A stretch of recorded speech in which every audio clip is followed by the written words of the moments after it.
So, siya ay... Okay guys, meron po kasi siyang online class, no? First day ng kanyang online class. Pagpasensyahan nyo na yung itsura ko kasi wala pa po akong ligo, mga kaibigan. At ako naman, kakatapos lang din ng online class ko kanina. So, nakadalawang... Okay. Ay.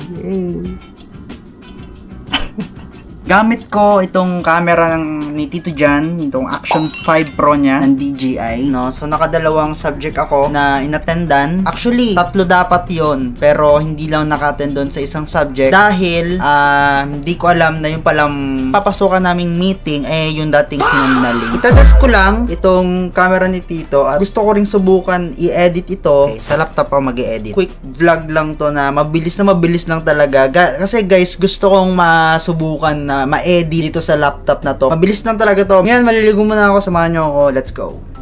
Papakita ko lang sa inyo guys, yung mga in-upgrade kong parts dito sa setup ko na gaming PC. Dahil ang laki ng nagastos ko nung pinaayos ko yan dahil nasira yung mga fan ko. Papakita ko lang sa inyo pero nakakabit na siya dito, no? So, from Southbound, hindi po ito sponsored ha. Ito yung mga nabili kong fan nung mga nakaraang araw. Dark Flash CA. Budget meal na fans para sa system unit, pero ayan. So dahil hindi naman tayo makakalabas ngayon, dahil alam niyo naman na may bagyo mga kaibigan, gagawa na lang ako ng mga konting clips gaya ng vlog na to. Dahil mga kaibigan, gusto ko kasi subukan ang kalakasan ng laptop na to, which is itong Acer Aspire 7. Ito naman ay hindi brand new dahil medyo matagal na rin to at old model na rin siya. Bago pa mapunta to sa akin ay nanggaling muna to kay Bragging Jan. Ito kasing laptop ay gagamitin ko na para sa aking school at the same time para din sa trabaho. Ito ang Aspire 7 ng Acer. Naka 3050 to. VRAM niya is 4GB kaya medyo mababa talaga to for me. And naka i5 naman na 12 Gen. In-upgradean ko yan ng 16GB ng RAM kasi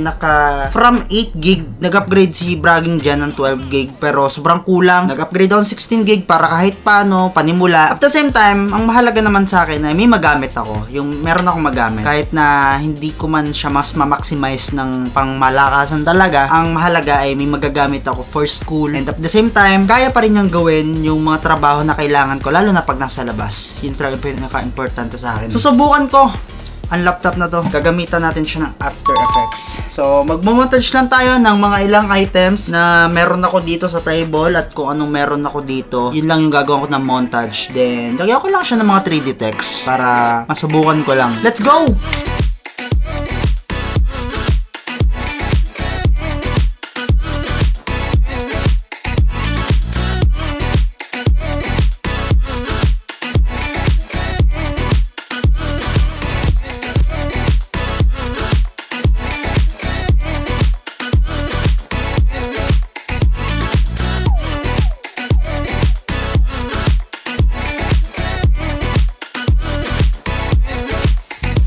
Ayan, nakagawa ako ng mga konti at mga maikling clips para sa gagawin kong 3D text at saka sa mga motion graphics and motion 3D text. I hope na tinapos mo to at syempre dapat nakasubscribe ka sa channel ko para mapapanood mo pa yung iba kong content at iba ko pang ipapalabas dito sa YouTube. Kaya ano pang hinihintay mo? Kung di ka pa nakasubscribe, isubscribe mo na yan, hit mo na yan bell button para may update ka sa mga susunod ko pang content. See you in the next one, everyone. Let's go! Woo!